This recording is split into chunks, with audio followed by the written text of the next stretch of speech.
Nota del autor.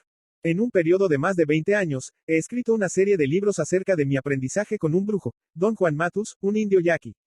Expliqué en esos libros que él me enseñó brujería, pero no como nosotros la entendemos en el contexto de nuestro mundo cotidiano. El uso de poderes sobrenaturales sobre otros, o la convocación de espíritus a través de hechizos, encantamientos y ritos a fin de producir efectos sobrenaturales.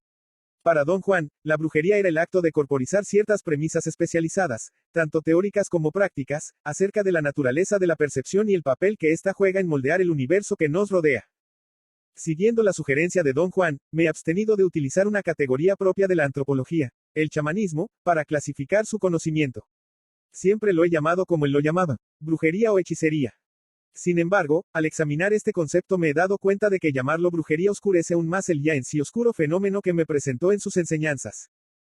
En trabajos antropológicos, el chamanismo es descrito como un sistema de creencias de algunos grupos nativos del norte de Asia, un sistema prevaleciente también entre ciertas tribus de indios de Norteamérica, el cual sostiene que un mundo ancestral e invisible de fuerzas espirituales, benignas y malignas, predomina alrededor nuestro. Fuerzas espirituales que pueden ser convocadas o controladas por practicantes, quienes son los intermediarios entre el reino natural y el sobrenatural. Don Juan era ciertamente un intermediario entre el mundo natural de la vida diaria y un mundo invisible, al cual él no llamaba lo sobrenatural, sino la segunda atención. Su tarea de maestro fue hacer accesible a mí esta enseñanza que usó con este propósito, al igual que las prácticas que me hizo ejercitar, la más importante de las cuales fue, sin lugar a duda, el arte de ensoñar. Don Juan sostenía que nuestro mundo, que creemos ser único y absoluto, es solo un mundo dentro de un grupo de mundos consecutivos, los cuales están ordenados como las capas de una cebolla. Él aseveraba que aunque hemos sido condicionados para percibir únicamente nuestro mundo, efectivamente tenemos la capacidad de entrar en otros, que son tan reales, únicos, absolutos y absorbentes como lo es el nuestro. Don Juan me explicó que para poder percibir esos otros reinos, no solo hay que desear percibirlos, sino también poseer la suficiente energía para entrar en ellos. Su existencia es constante e independiente de nuestra conciencia, pero su inaccesibilidad es totalmente una consecuencia de nuestro condicionamiento energético. En otras palabras, simple y llanamente a raíz de este condicionamiento estamos compelidos a asumir que el mundo de la vida cotidiana es el único mundo posible. Seguros de que solo nuestro condicionamiento energético es nuestro impedimento para entrar en esos otros reinos, los brujos de la antigüedad desarrollaron una serie de prácticas designadas a reacondicionar nuestras capacidades energéticas de percepción. Llamaron a esta serie de prácticas, el arte de ensoñar. Con la perspectiva que el tiempo me da, ahora me doy cuenta de que la descripción más apropiada que Don Juan le dio al ensueño fue llamarlo, la entrada al infinito. Cuando lo dijo, comenté que su metáfora no tenía ningún significado para mí. Descartemos las metáforas, concedió. Digamos que ensoñar es la manera práctica en que los brujos ponen en uso los sueños comunes y corrientes. Pero ¿cómo pueden los sueños ser puestos en uso? Pregunté. Siempre caemos en la trampa del lenguaje, dijo. En mi propio caso, mi maestro trató de describirme el ensueño como la manera en que los brujos le dicen hasta mañana al mundo. Por supuesto que él ajustaba su descripción a mi mentalidad. Yo estoy haciendo lo mismo contigo. En otra ocasión, Don Juan me dijo. El ensueño únicamente puede ser experimentado. Ensoñar no es tener sueños, ni tampoco es soñar despierto, ni desear, ni imaginarse nada. A través del ensueño podemos percibir otros mundos, los cuales podemos ciertamente describir, pero no podemos describir lo que nos hace percibirlos. Sin embargo, podemos sentir cómo el ensueño abre esos otros reinos. Ensoñar parece ser una sensación, un proceso en nuestros cuerpos, una conciencia de ser en nuestras mentes. En el transcurso de sus enseñanzas, Don Juan me explicó detalladamente los principios, las razones y las prácticas del arte de ensoñar. Su instrucción fue dividida en dos partes. Una era la enseñanza de los procedimientos del ensueño, y la otra, las explicaciones puramente abstractas de estos procedimientos. Su método implicaba la combinación activa de aguijonear mi curiosidad intelectual con los principios abstractos del ensueño, y de guiarme a buscar soluciones prácticas en los procedimientos. Ya he descrito todo esto tan detalladamente como me fue posible. También he descrito el medio ambiente en el que Don Juan me situó para poder enseñarme sus artes. Mi interacción en este ambiente de brujos fue de especial interés para mí, ya que tuvo lugar exclusivamente en la segunda atención. Ahí interactué con 10 mujeres y 5 hombres que eran los brujos compañeros de Don Juan, y con los 8 jóvenes, 4 hombres y 4 mujeres, que eran sus aprendices. Don Juan los reunió inmediatamente después de que yo llegué a su mundo. Me explicó que ellos formaban un grupo tradicional de brujos, una copia estructural de su propia agrupación, y que se suponía que yo los habría de guiar. Sin embargo, al tratar más conmigo, descubrió que yo no era como él esperaba. Explicó la diferencia en términos de una configuración energética vista únicamente por los brujos. En lugar de tener 4 compartimentos de energía, como él, yo tenía solamente 3. Tal configuración, la que erróneamente la había esperado fuera un defecto corregible, no me permitía de ningún modo guiar a esos 8 aprendices, o aun interactuar con ellos. La presión que esto creó fue tan intensa que don Juan se vio obligado a reunir otro grupo que fuera más semejante a mi estructura energética. He escrito extensamente sobre esos eventos, pero nunca mencioné al segundo grupo de aprendices. Don Juan no me lo permitió. Arguía que aquellas personas pertenecían exclusivamente a mi campo de acción, y que el acuerdo que tenía con él era escribir sobre las acciones y la gente de su campo, no del mío. El segundo grupo de aprendices era extremadamente compacto.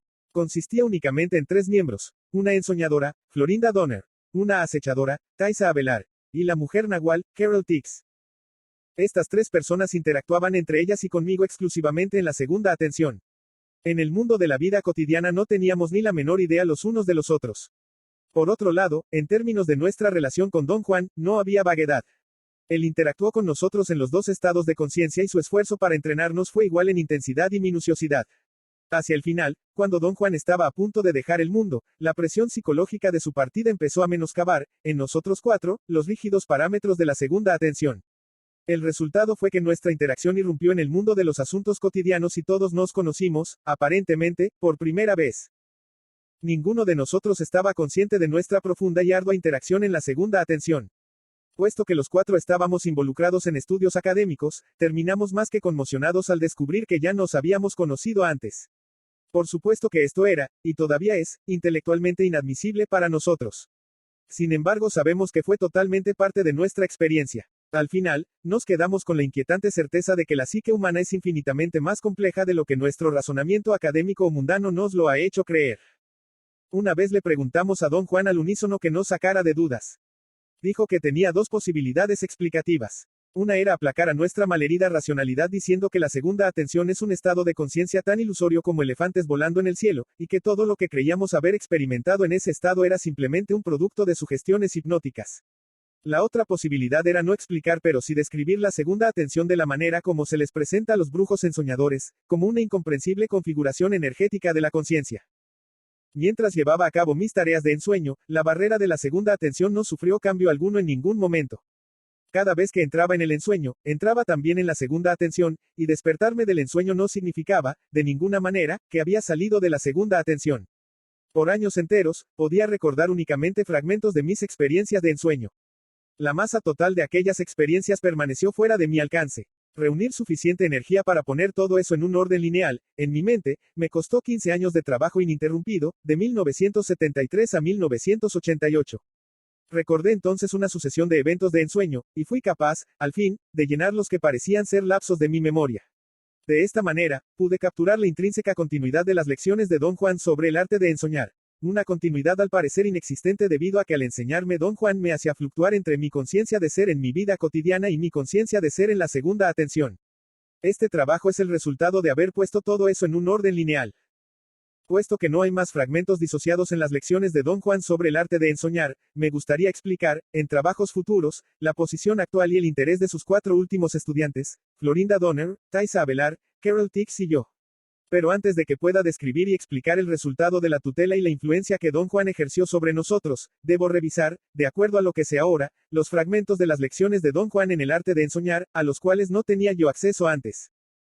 Todo esto es lo que tengo en mente como justificación para escribir este libro. La razón definitiva de este trabajo, sin embargo, la dio Carol Tix. Ella cree que explicar el mundo que don Juan nos hizo heredar es la expresión final de nuestra gratitud a él, y de nuestro propósito de continuar buscando lo que él buscaba, la libertad. 1. Los brujos de la antigüedad. Don Juan solía decirme, muy a menudo, que todo lo que hacía y todo lo que me estaba enseñando fue previsto y resuelto por los brujos de la antigüedad. Siempre puso muy en claro que existía una profunda distinción entre esos brujos y los brujos modernos. Categorizó a los brujos de la antigüedad como hombres que existieron en México quizá miles de años antes de la conquista española, hombres cuya obra fue construir la estructura de la brujería, enfatizando lo práctico y lo concreto. Los presentó como hombres brillantes pero carentes de cordura. Por otro lado, don Juan describió a los brujos de ahora como hombres renombrados por su sobriedad y su capacidad de rectificar o readaptar el curso de la brujería, si así lo juzgaban necesario. Don Juan me explicó que las premisas pertinentes al ensueño fueron, naturalmente, contempladas y desarrolladas por los brujos de la antigüedad. Ya que esas premisas son de importancia clave para explicar y entender el ensueño, me veo en la necesidad de discutirlas una vez más. La mayor parte de este libro es, por lo tanto, una reintroducción y una ampliación de lo que en mis trabajos previos ya he presentado. Durante una de nuestras conversaciones, Don Juan expuso que a fin de poder apreciar la posición de los ensoñadores y el ensueño, uno tiene que comprender el empeño de los brujos de ahora por cambiar el curso establecido de la brujería y llevarla de lo concreto a lo abstracto. ¿A qué llama usted lo concreto, Don Juan? Le pregunté. A la parte práctica de la brujería, me dijo. A la insistencia obsesiva en prácticas y técnicas. A la injustificada influencia sobre la gente. Todo lo cual era el quehacer de los brujos del pasado. ¿Y a qué llama usted lo abstracto? A la búsqueda de la libertad. Libertad para percibir, sin obsesiones, todo aquello que es humanamente posible. Yo digo que los brujos de ahora están en busca de lo abstracto, porque buscan la libertad y no tienen ningún interés en ganancias concretas, ni tampoco en funciones sociales, como los brujos del pasado. De modo que nunca los encontrarás actuando como videntes oficiales, o como brujos con título. ¿Quiere usted decir, Don Juan, que el pasado no tiene valor alguno para los brujos de ahora? Por cierto que tiene valor. El sabor de ese pasado es lo que no nos gusta. Yo personalmente detesto la oscuridad y la morbidez de la mente. Me gusta la inmensidad del pensamiento. Sin embargo, a pesar de mis gustos y disgustos, les tengo que dar crédito a los brujos de la antigüedad. Ellos fueron los primeros en descubrir y hacer todo lo que nosotros sabemos y hacemos ahora. Don Juan me explicó que el mayor logro de los brujos de antaño fue percibir la esencia energética de las cosas. Fue un logro de tal magnitud que lo convirtieron en la premisa básica de la brujería.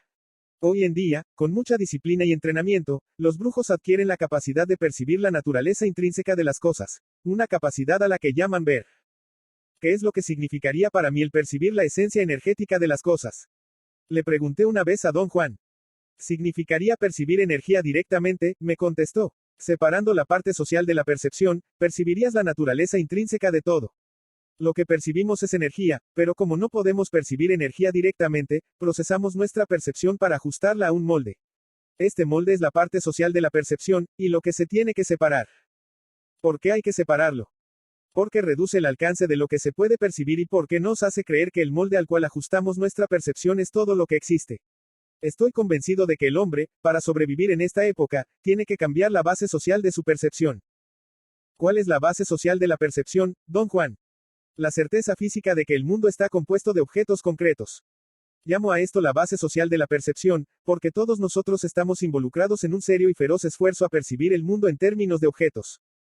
¿Cómo deberíamos entonces de percibir el mundo? Como energía. El universo entero es energía. La base social de la percepción debería ser entonces la certeza física de que todo lo que hay es energía. Deberíamos empeñarnos en un poderoso esfuerzo social a fin de guiarnos para percibir energía como energía. Tendríamos de este modo ambas alternativas al alcance de nuestras manos. ¿Es posible entrenar gente de tal manera? Pregunté. Don Juan respondió que sí era posible. Y que esto era precisamente lo que estaba haciendo conmigo y con sus otros aprendices. Estaba enseñándonos una nueva forma de percibir, primeramente, forzándonos a darnos cuenta de que procesamos nuestra percepción hasta hacerla encajar en un molde y, luego, guiándonos con mano dura a percibir energía directamente.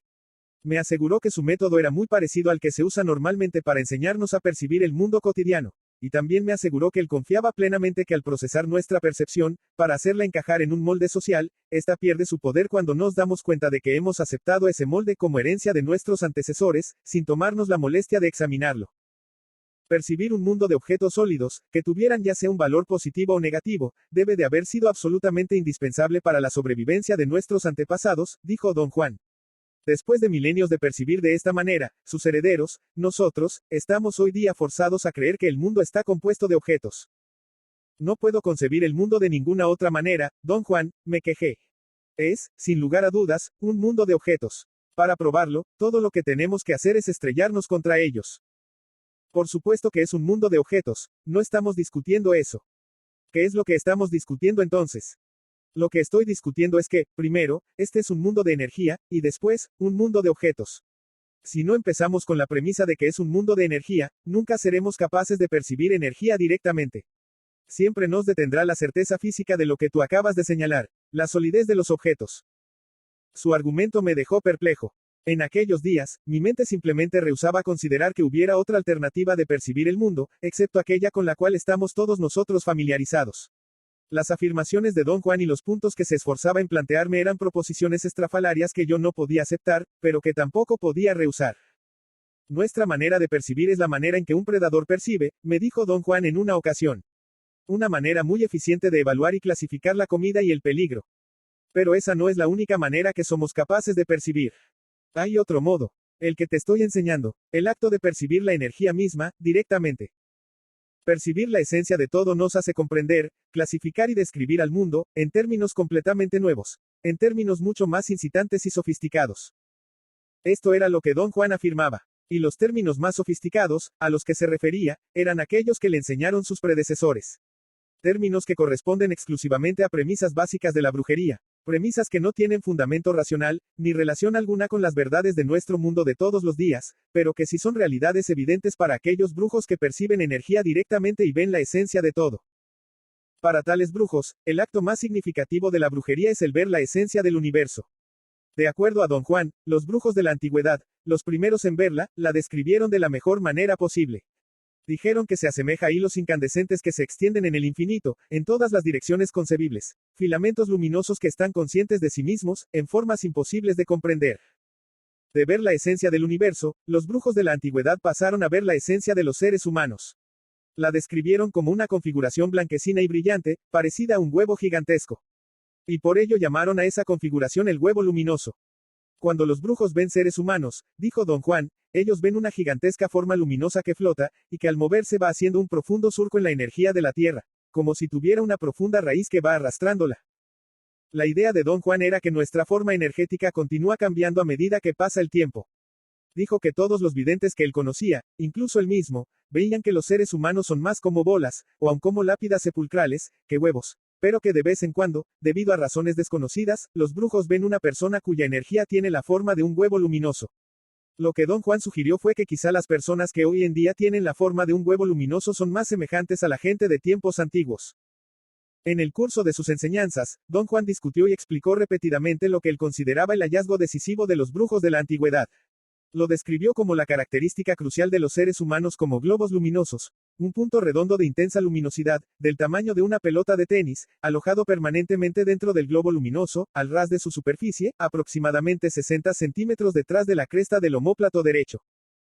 Ya que yo tenía mucha dificultad en visualizar esto, don Juan me explicó que la bola luminosa es mucho más grande que el cuerpo humano, que el punto de intensa brillantez es parte de esta bola de energía, y que está colocado en un lugar a la altura del omóplato derecho, a un brazo de distancia de la espalda de una persona.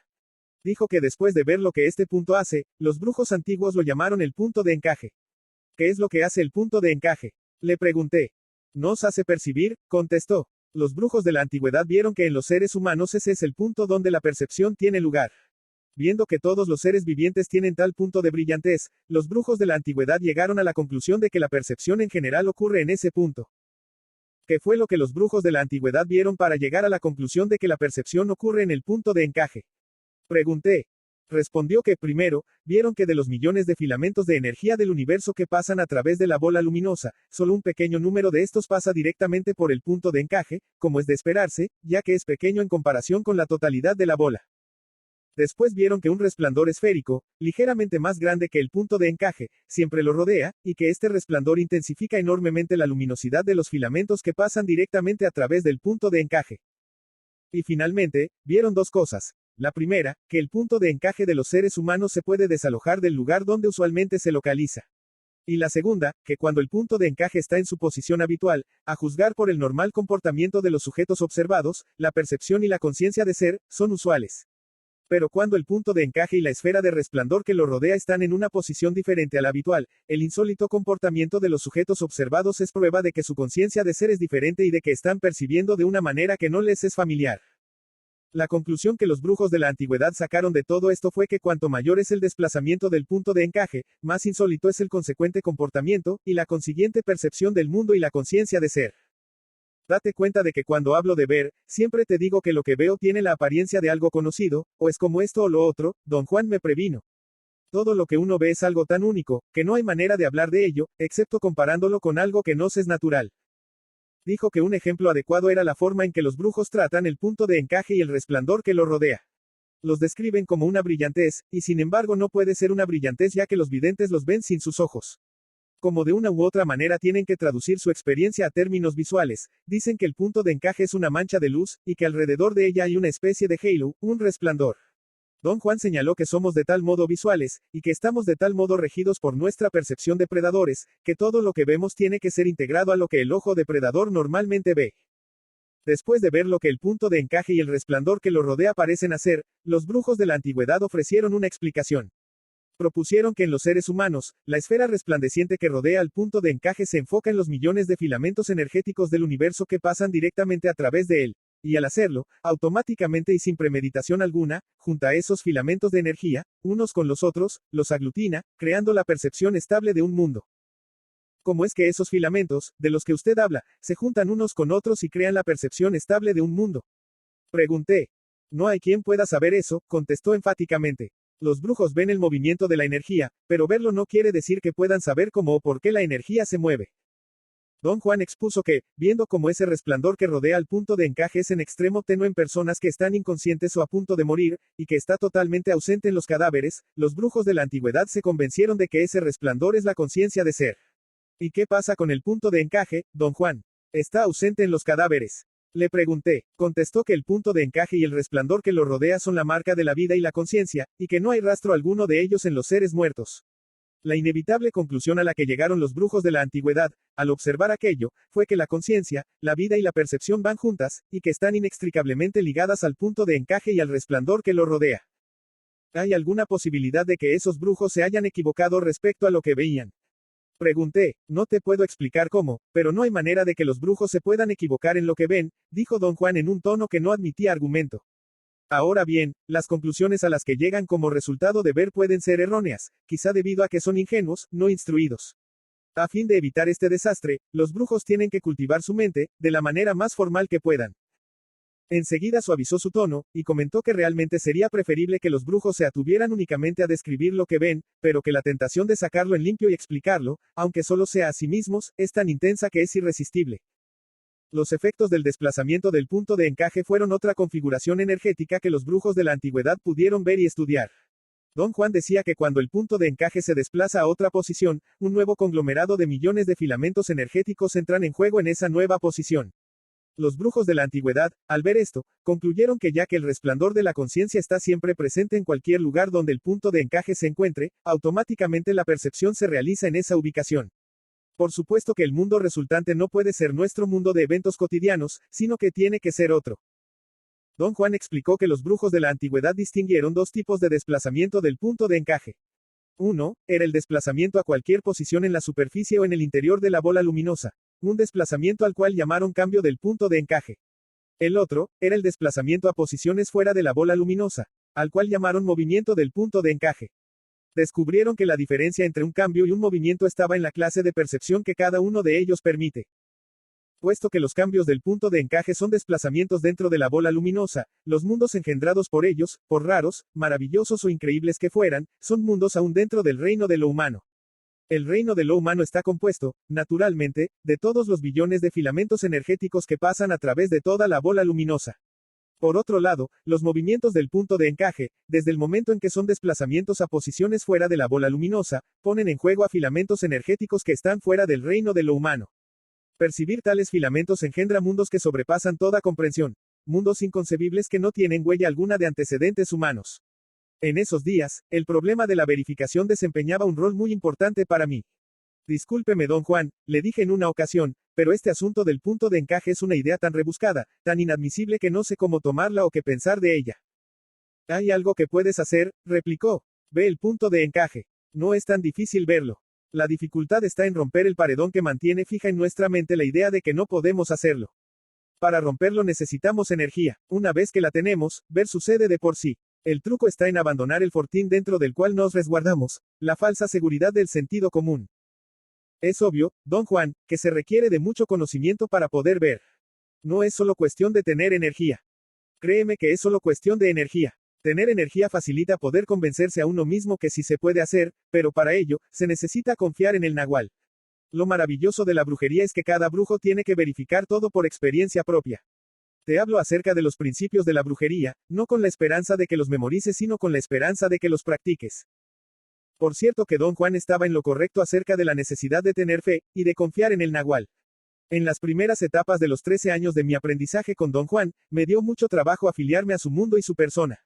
Tal afiliación requería confiar implícitamente en el como el nahual y aceptarlo sin duda ni recriminaciones. El papel que desempeñaba Don Juan en el mundo de los brujos se sintetizaba en el nombre titular que sus congéneres le otorgaban. Lo llamaban el nahual. Me explicaron que se puede otorgar el nombre titular de nahual a cualquier persona, hombre o mujer, dentro del mundo de los brujos, que posea una específica configuración energética, semejante a una doble bola luminosa. Los brujos creen que cuando una de tales personas entra en el mundo de la brujería, la carga extra de energía se convierte en capacidad para guiar.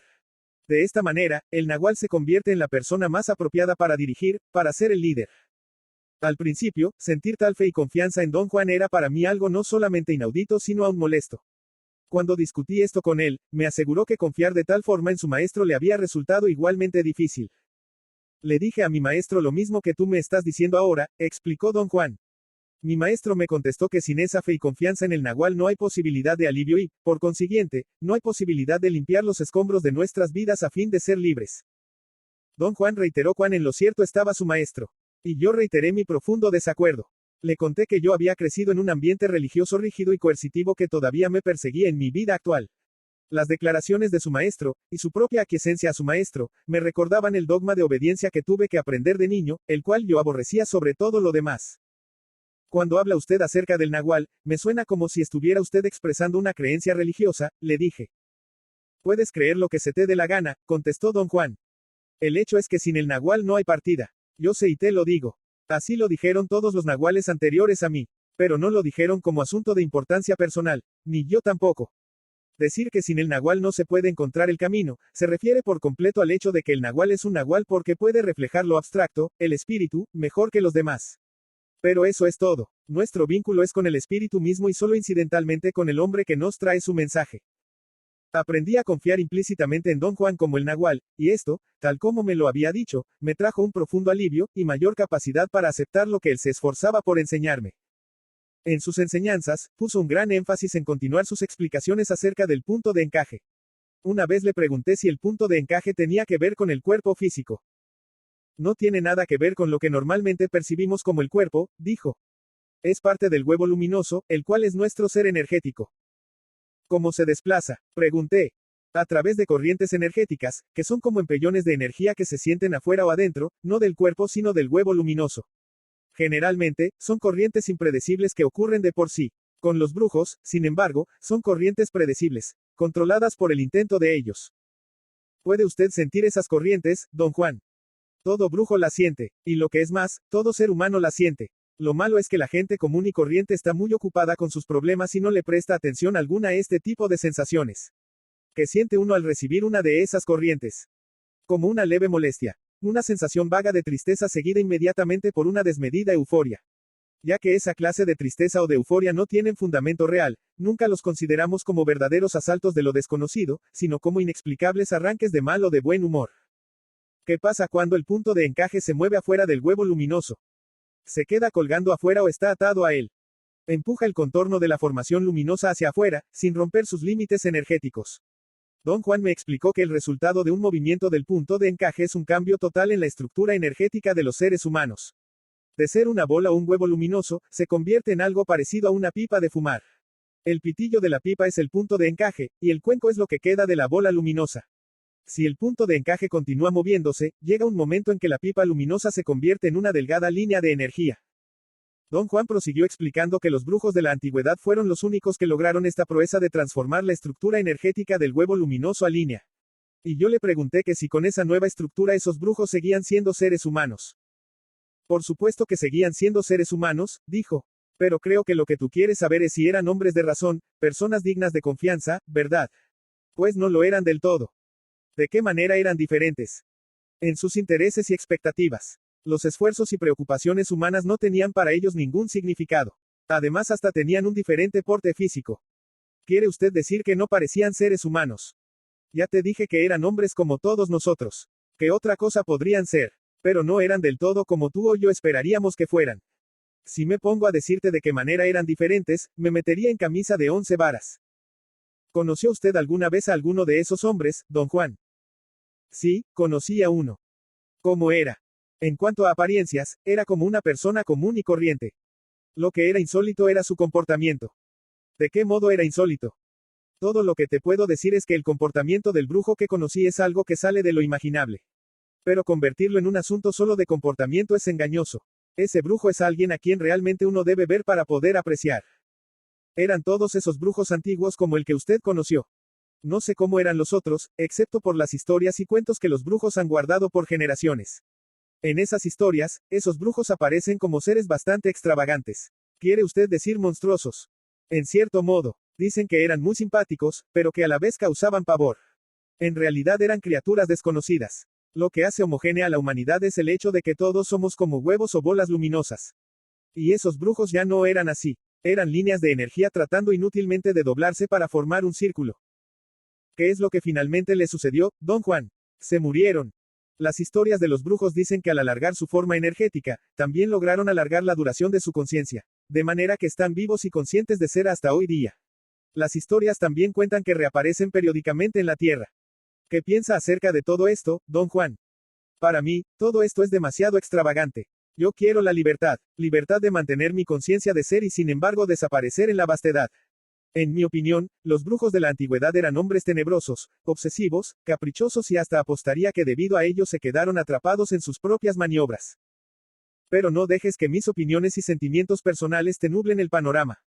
El logro de los brujos de la antigüedad es inigualable. Por lo menos, nos probaron que los potenciales del hombre no son cualquier cosa.